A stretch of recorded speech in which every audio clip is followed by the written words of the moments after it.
So now in US, the healthcare insurance for an individual age from 20 to 40, that's about $400 to $600 a month. So now when I tell our friends in Turkey, this is monthly cost, they're like, oh my God, like that's almost like a monthly salary. So if it's the ages from 40 to 60, I used to be on the lower part of this box, but now I'm on the higher part of this box. Me too. Me too. It goes from $600 to $1,250 per month. And then individuals are suffering from this, and companies who are providing insurance, like myself, we are also having difficult times. Being in the Senate, and I know you are going to be elected, so I don't want to give you a free ticket. So, but it is you not only you deserve this, but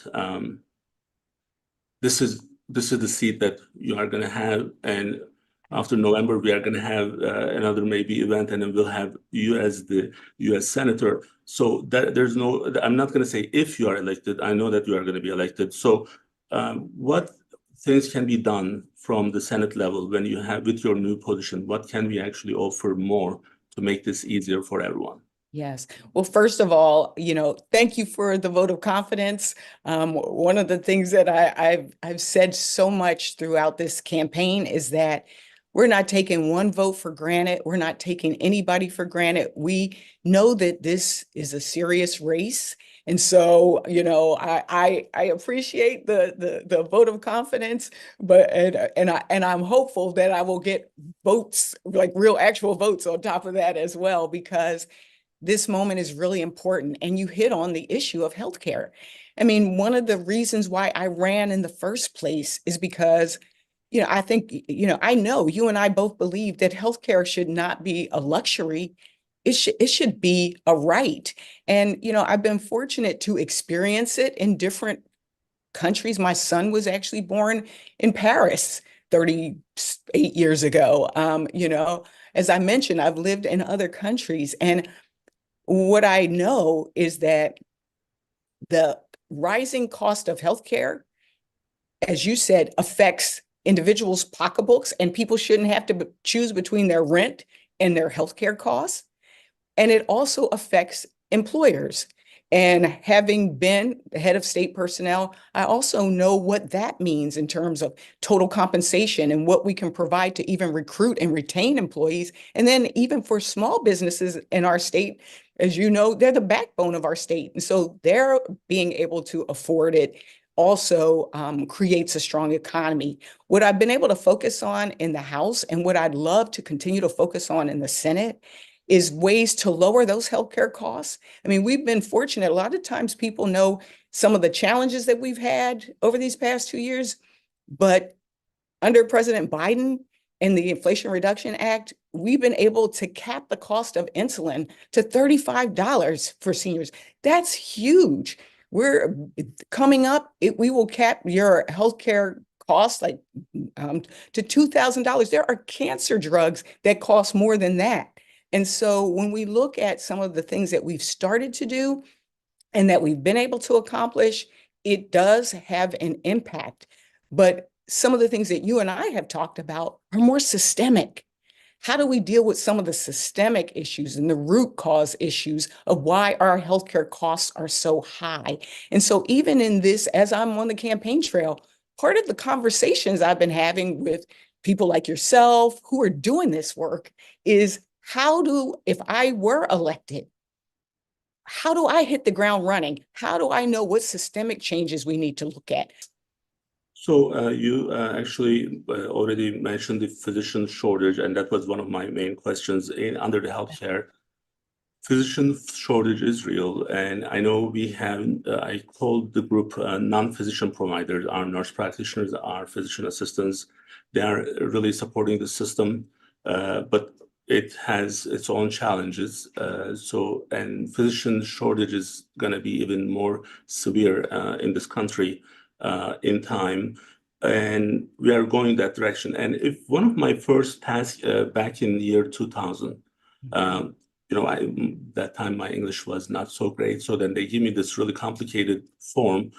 and I need to help one of our cardiologists to have a J1 visa. Mm.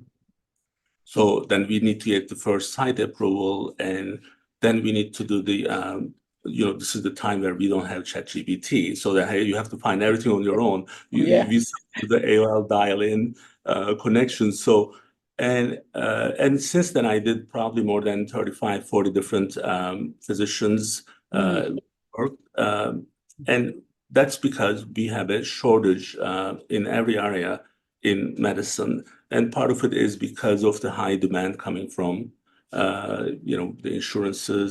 Some of them are coming, probably the changing generation. Mm-hmm. These are all real issues.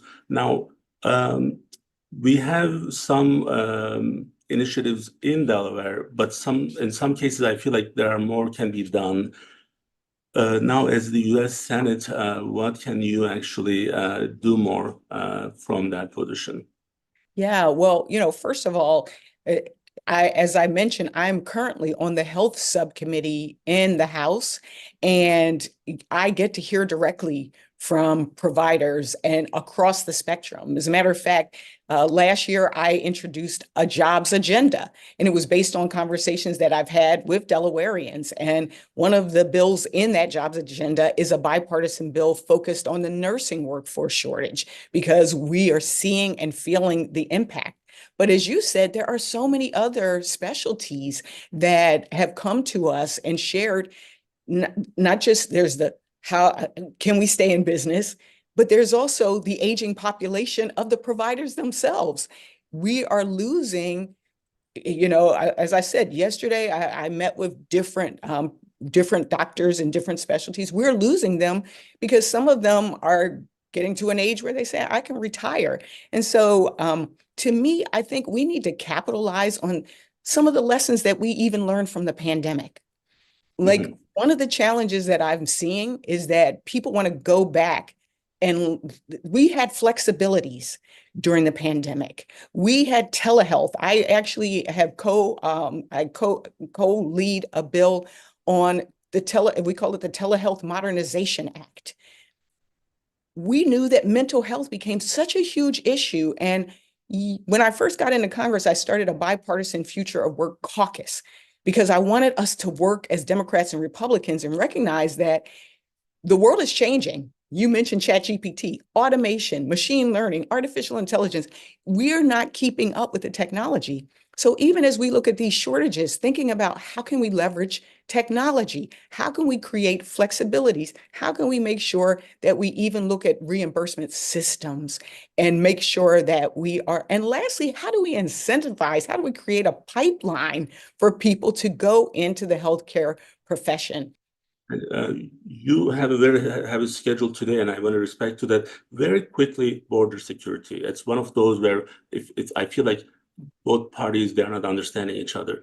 Can you, from firsthand, can you tell us what the issue is and where we are going with that? Are we not protecting our borders? Yeah. Well, first of all, I mean, we've made major investments, and I've seen them, and I've voted for them, both on border security. But I think we got to take a step back and recognize we have a broken immigration system. You talked about the visas, and we've had in the past bipartisan support to get things done. President Biden pulled together folks in the Senate, came up with a bipartisan deal. And unfortunately, President Trump basically said, put the brakes on this. Um, and what I hope is that we will see something done again in a bipartisan way that recognizes, even in Delaware, we have dreamers at Delaware State University. We have employers that have needs, and then we have individuals that are look to this country as a beacon of light and protection. And so we've got to balance those different issues and also protect our borders from things like fentanyl. That's important as well. We've got an opportunity here. I'm hopeful that our Republican colleagues will come together with us to make a difference and do something. We've done other big things. This is a big thing, and we need to get it done.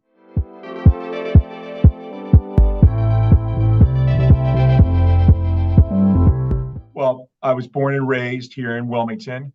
When I was born, my parents brought me back. We lived with my grandmother on South DuPont Street. So, from the office here in Wilmington, I can, see out our 9th-floor window, the church that we grew up going to, St. Anthony's. So I haven't gone very far from my youth.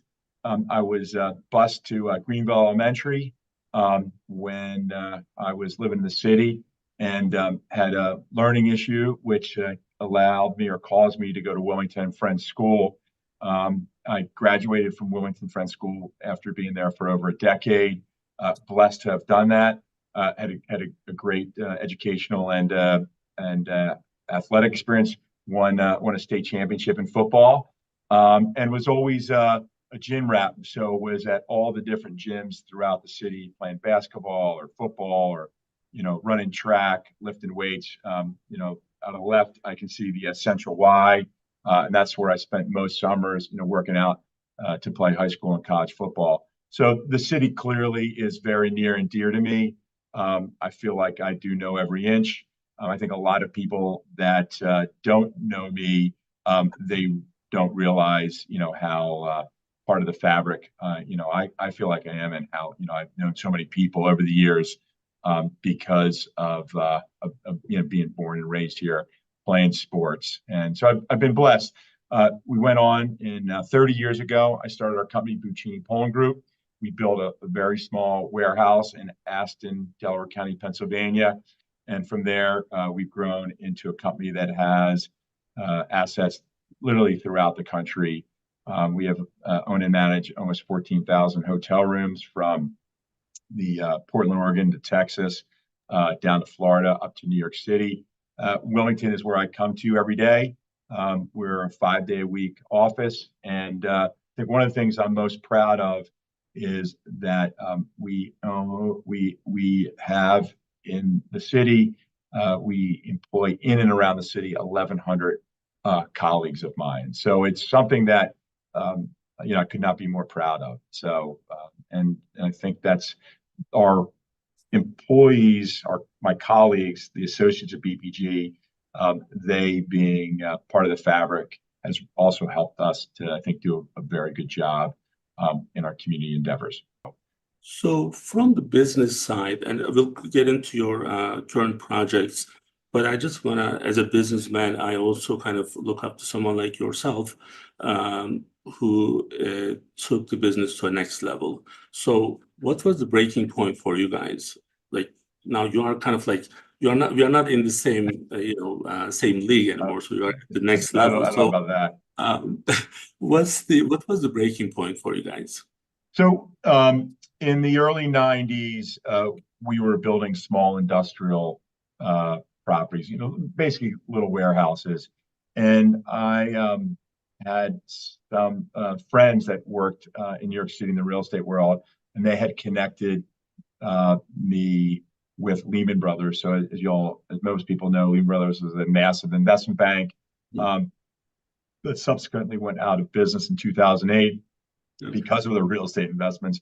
But they backed us when the DuPont company was selling their downtown complex here in Wilmington, where my office is actually, in the Brandywine building, which is one of the 4 buildings that we have bought from the DuPont company.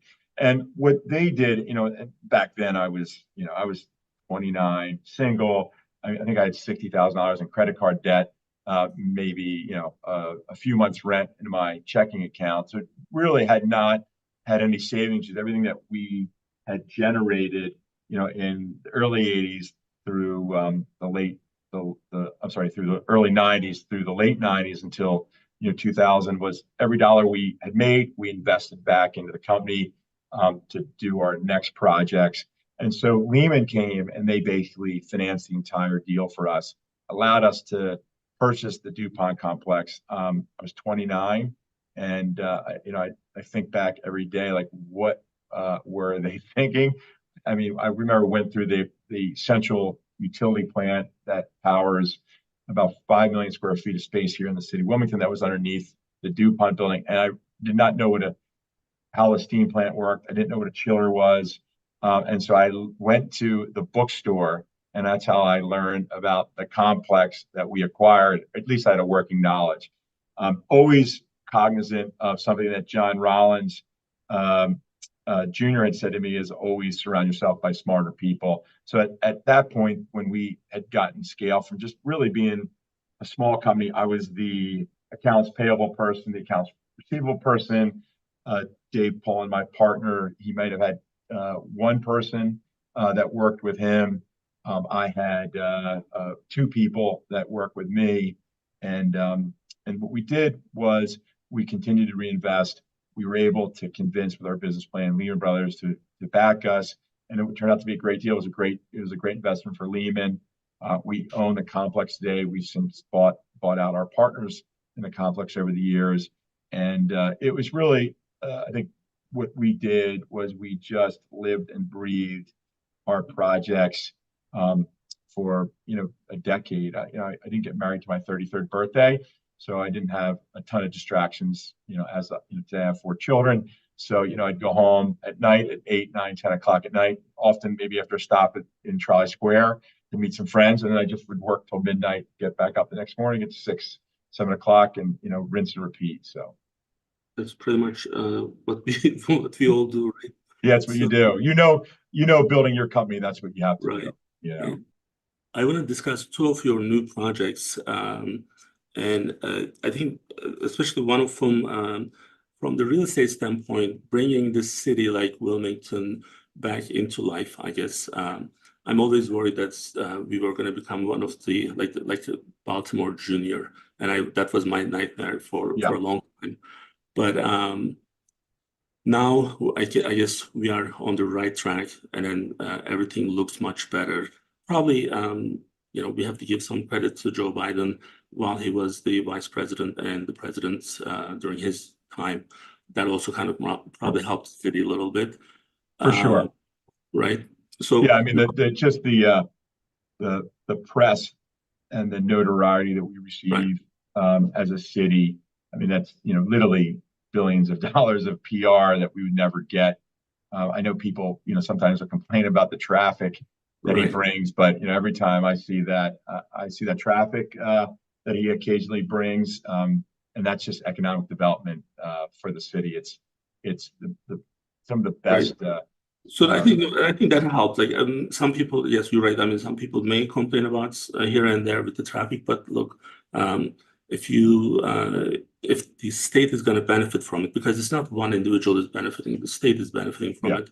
And the restaurants, the hotels, taxes to the county for all the hotel tax. It's a massive investment. It's like having another Fortune 500 company here. And now, one of the other areas that you guys are in is the sports. Yes. Now you own one of the soccer teams, right? Co-founder and co-owner of the Philadelphia Union. We started the team here in Wilmington at 11th and Market. It's in Chester, obviously very proximate to the city of Wilmington. And one of the things I'm most proud of is a lot of the players live in the state of Delaware.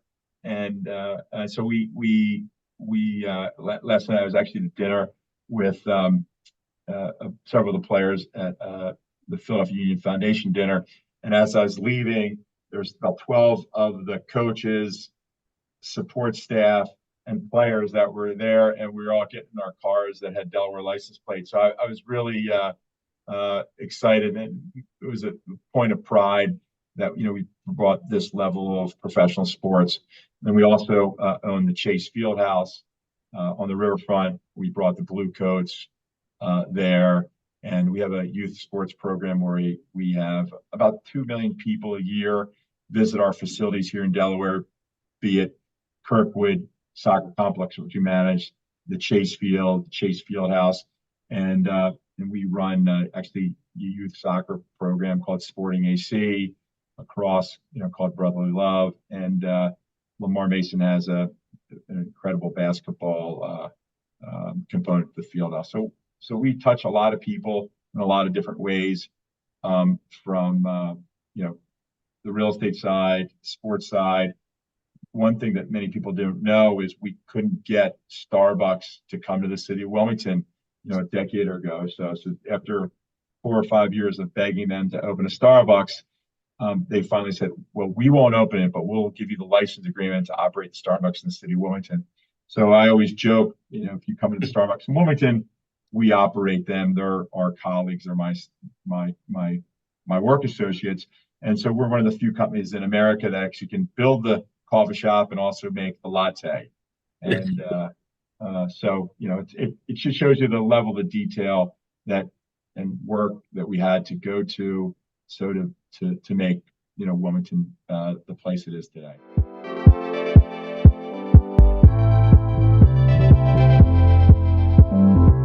So we want to kind of discuss the issues in Delaware related to healthcare, access to healthcare, and what plans the state has.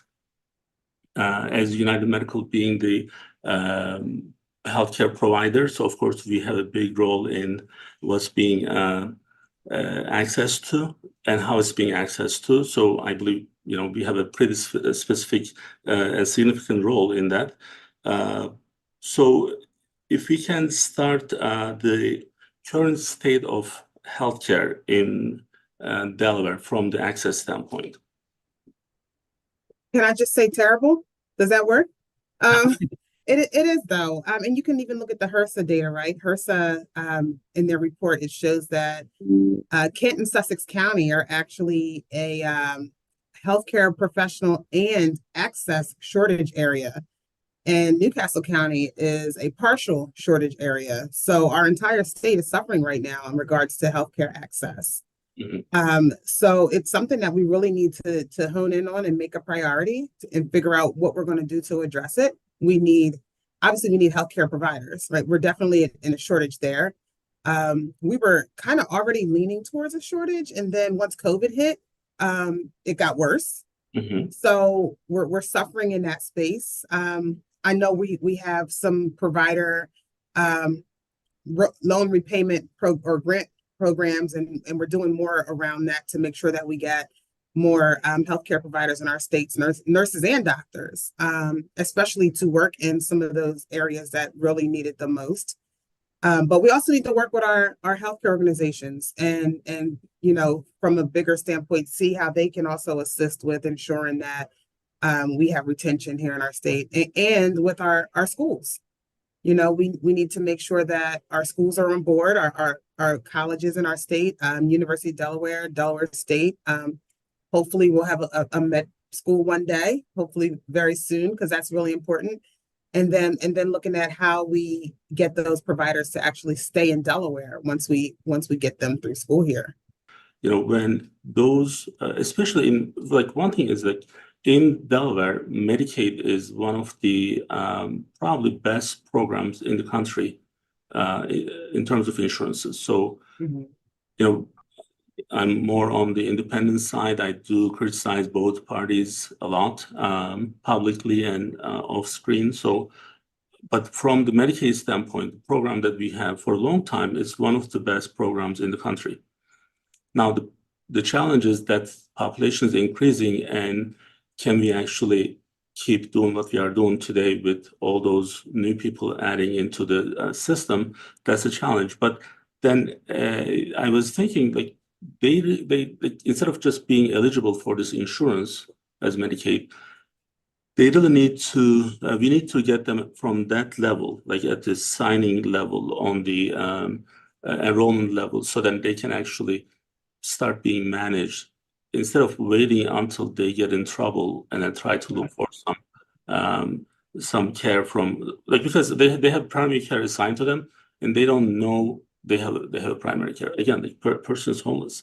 So, and then I'm calling the person, just imagine how kind of not so smart what we are doing in some cases. I'm calling the patient and saying that, one of our nurses calling, hey, well, you go to the ER a lot, so we need to, control that, and then you need to start coming. And the guy is homeless. So that stops everything right there. So that it becomes a meaningless conversation unless we have those professionals like social workers, they come into the picture, and then they start helping and showing them different resources that we have statewide. because they better understand and they know those better. But there is a huge, I think still there's a huge gap on the social determinant of health from practices to practice, from patient to patient. They really don't maybe understand. These programs that we do, we have, as you know, we have this at 2 p.m. and then I have 3 p.m. Bariatric Friday with Dr. Erkan, one of our surgeons. And the goal is not to just help those who are going through the program, but people who are dealing with any type of like on weight loss issues, morbid obesity, and then we are providing a lot of education out there. How many people we are able to reach? That's that's a question, but I think we have to keep trying. So from I'm gonna switch gears to the telemedicine. Now, I do ask these questions directly, and then we didn't actually tell you what we were going to ask you. It was just the healthcare was a topic, and because we are also friends, so I don't want to actually corner you too much. But I'm gonna put you on the spot. So, is telemedicine staying for long term? So, is it our goal from the state level that we are going to keep telemedicine after we are done with the pandemic related issues? Yes. Okay. How do you feel about that? How do I feel about it? Yeah. I feel good about it because telemedicine is a huge tool. With pandemic, it was a huge crisis for us. But I try to see some silver lining in any type of trouble that we go through. And one of the silver lining in that is overnight we start using telemedicine. So people, physicians, and patients who didn't want to use telemedicine, it was like magic overnight. Everyone knew what to do, and everyone knew how to access to their cameras and this and that. In 1 week, we were like 95% telemedicine. So now, of course, unless we see some of our patients in person, telemedicine is not the replacement of actual visits. I, in fact, wrote an article when telemedicine started, and once we start kind of settling, there has to be certain standards.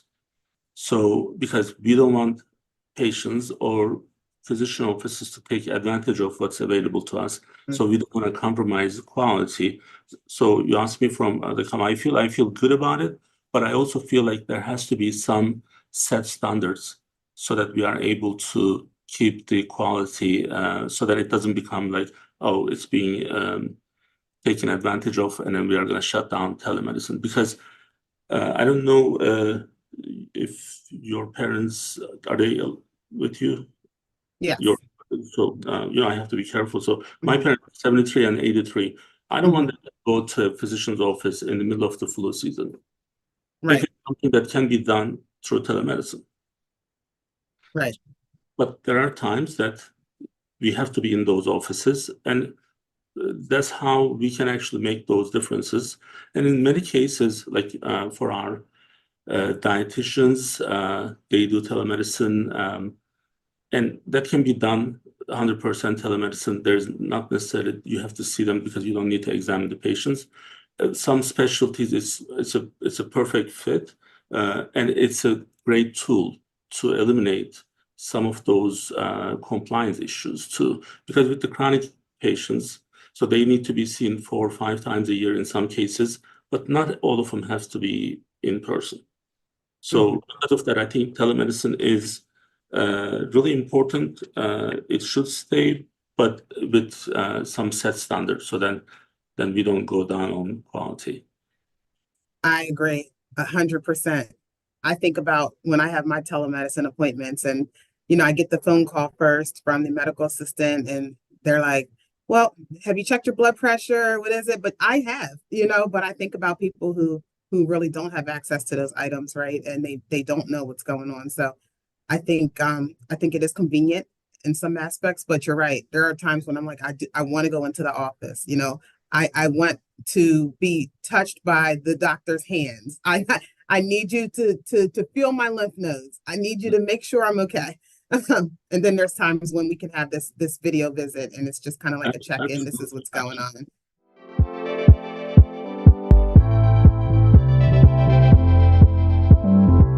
Now, I know one of the biggest challenges probably in the organizations like yours is the financials. And so I'm not going to even ask you if you guys have issues with the financial issues, but what are the other challenges outside of financial things? What are the big challenges that you deal with day to day? And do you see there are any solutions, or if there's something that we can do to help in those cases? Absolutely. And I'm happy to talk about financial challenges too, because Sure. all of us, ask any nonprofit leader and they're going to go number one challenge, funding. So I'm happy to talk about that too. But outside of funding, affordable housing is a huge issue right now. And I don't think anybody watching this is probably surprised about that, especially you. So, and it's not just Delaware, it's across the country. We have a shortage of over 19,000 affordable housing units in Delaware, and that comes from the Delaware State Housing Authority as of 2023. So, part of that is addressing homelessness, but part of it is also addressing those people who are what we would consider cost burdened or severely cost burdened. So, the equation for mortgages, rental units, et cetera, is that you shouldn't be spending more than 30% of your income, your total income, on housing, whether that be mortgage related costs or rental related costs. And the number and percentage of people who are paying more than 30% for housing is increasing in Delaware and across the nation. So if it's more than 30%, they're considered cost burdened. And if they're spending more than 50% on those housing costs, it's considered severely cost burdened. And those numbers are both increasing. And that's those people, and many of us probably know people who are one emergency away from losing their housing, whether it's a medical emergency or a car dying, big home purchases that they have to do, one emergency away from losing their housing. That the number of people in that situation are increasing. So that's a big challenge for us, and why we really want to focus on advocating for affordable housing legislation, not only for the legislation, but for the budgets. Like, how do we make sure that governors and everyone's basically the president, that they're putting the money into creating affordable housing where we need it, because that's the only way we can make sure that we're decreasing homelessness, is to make sure that people don't lose their homes. And unfortunately, economy since after COVID, it's not on the right direction. Well, I personally am concerned with everything that's happening. One of the things that we discuss in this show, if you don't have any guests, usually Sean and we kind of just discuss different topics, the current topics, and between the economy and global affairs and healthcare related issues. But everything with the economy, as you said, like, things are a lot more expensive today. And the other thing that I don't think we were used to this type of inflation before. So now there's an inflation, and people they either understand or they don't, but they feel it. So there is a reality of this impact, like, regardless of whatever everyone says, there's a big issue on the economics, financial issues, and this is at every different level. And someone who lived in a different country for 24 years, I was used to some of those things before, back in Turkey. So like, Turkey still have this high inflation, and then they kind of go up and down. But in here, we were not used to any of those. In the last 25 years, I've been here, and other than last 3 years, I don't remember things being so expensive. So we did, like, one of the calculations that in one of our discussions, we did this mortgage calculation. Someone who used to pay $2,200 per month for the same everything, with the interest rate changes, they were paying $3,200. So for the same level of principal, those things, of course, are contributing to probably what you guys are potentially going through now. This is supposed to be kind of like us just having like a just like an internal dialogue. But one thing that I cannot help but ask you, are you getting enough support from the local government? Actually, in Delaware, that's one thing that's we get a lot of support from our legislators. And I saw you had a lot of them on, and I was like, oh, I know her, I know her, I know him. And really they engage with us and they give us a lot of support, which is fantastic. And you know, Delaware is a small place. I actually personally live in Pennsylvania, but I've been working in Delaware for 28 years. So a lot of people know each other in Delaware, and that goes for the legislators as well. So anything that comes up, somebody on my team has a relationship with that legislator. We reach out, we ask for help, and they've been very supportive. I've actually had one-on-one meetings with quite a few of them. We've had people come over and take mission tours over at our Home Life Management Center, and conversations about challenges such as affordable housing, funding for Sexual Assault Response Center. Our VOCA funding is another one of our challenges, and they've been very, very supportive. So it's nice. It's nice that I can see them and I was hoping you would say yes, because I also work with them very closely. So, and if you said no, I was going to call them.